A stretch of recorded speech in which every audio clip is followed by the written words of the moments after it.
damaged leaves, rinse or rub until the surface of your produce no longer looks dirty. You should also dry anything you're not going to immediately eat before putting it away. So blot it with a dry paper towel, for example, or run it through a salad spinner. Experts say to get fruits and veggies home and in the fridge in 2 hours or less and store them separate from raw meat, poultry, and seafood. Now, there are exceptions.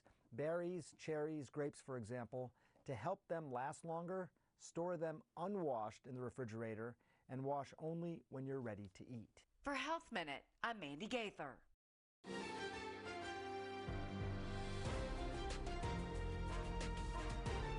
This is Kcal News Mornings.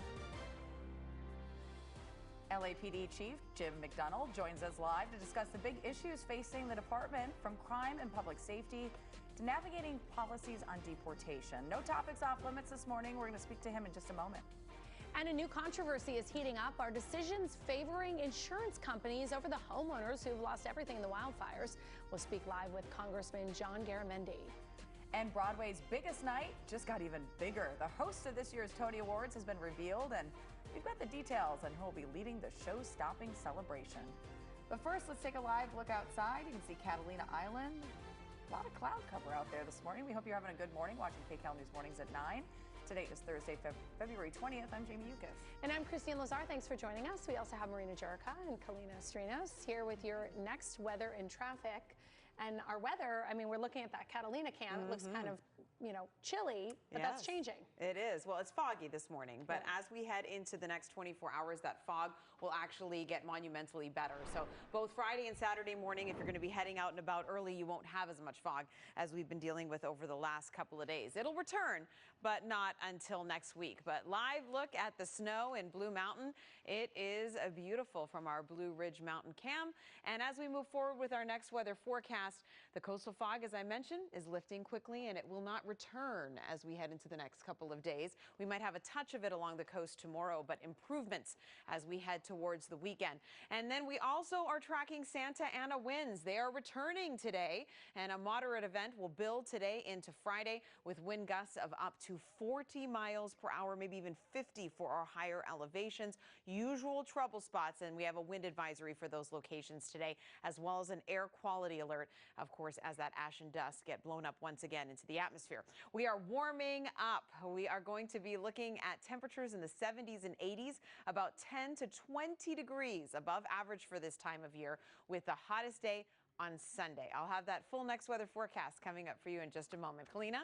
Hi, good morning. So I want to take you back out to that SIG alert right now. It's the overturned big rigs on the eastbound 60 at the 57. The connector road, again, still closed. It's taken all morning to get any type of progress here. And unfortunately, this is also a fatal crash. So we do have 3 right lanes blocked off before you get to that transition road. And just all the roadways right around this area are jam-packed. The 60 eastbound, that'll take you an hour and 40 minutes now from Fullerton Road to the 57. That's just a 7-mile stretch. Speeds are down to 4 miles per hour. The westbound side will take you 46 minutes to get through from Central to the 57. The 71 is jam-packed, and the 57 in both directions now also slow. You still can take the 10 or the 210. I do have traffic on both, but they're a little bit better compared to that 60. Taking you out to the IE this morning, I have another SIG alert. This is an overturned big rig 10 east before sunset. The left lane is blocked off here. This small stretch of just 8 miles will take you 2 hours and 3 minutes to get through. That's between Cherry Valley to Sunset. Good news, and I'll leave you with this, ladies. The 15 Cajon Pass, which is always a mess, actually has some space in between the cars this morning, which is great. Back to you. Kalina, thank you.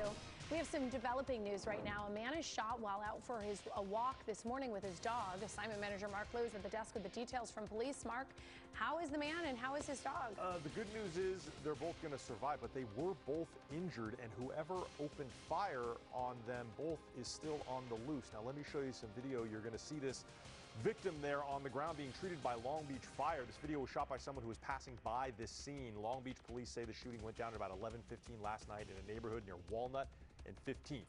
The detectives say that man was out for a walk with his dog when someone opened fire and struck that man. He was injured, fell to the pavement, and had to be taken to the hospital. The dog was injured as well, but not by gunfire. Long Beach police say the dog somehow suffered an injury to its paw. You could see it there getting taken away to an emergency vet clinic. It's going to be all right. Now, both the man and this dog, why they were shot, the motive for the shooting, unclear right now. There's also no suspect description or even a number of suspects involved yet. No one's in custody. Detectives are canvassing the neighborhood to see if there are any home security cameras that may have caught this shooting. That's the very latest from the desk. I'll send it back to you. Mark, thank you for that. Police pursued 2 people suspected of a burglary in the Fairfax area. Detectives tell us the suspects crashed into an innocent bystander's car in Windsor Square. The woman was taken to the hospital with minor injuries. The suspects took off to Hancock Park, where they were trapped in a cul-de-sac. That's where an officer-involved shooting then took place. The driver kept going until he finally stopped at Beverly Boulevard in Wilton. Officers made 1 arrest. The second suspect got away. Drivers beware. There's a new scam targeting people who were just in an accident. It involves bandit tow truck operators. They apparently show up at crash scenes, pick up damaged vehicles, then hold them hostage for large amounts of money. The Department of Insurance says tow truck companies and body shops are conspiring together. To avoid becoming a victim, make sure either your insurance company or CHP calls for a tow truck. Big changes happening this morning in the Palisades burn zone. Access to Pacific Coast Highway is expanding. Right now, it's only open to people who live and work in the Palisades or in Malibu. We still don't know when the road will open to the general public. And some breaking news, Senator Mitch McConnell of Kentucky will not seek re-election next year. He's making that formal announcement right now in a floor speech. This is not a big surprise after stepping down as GOP leader last year. He gave a few indications that he would not run for another term.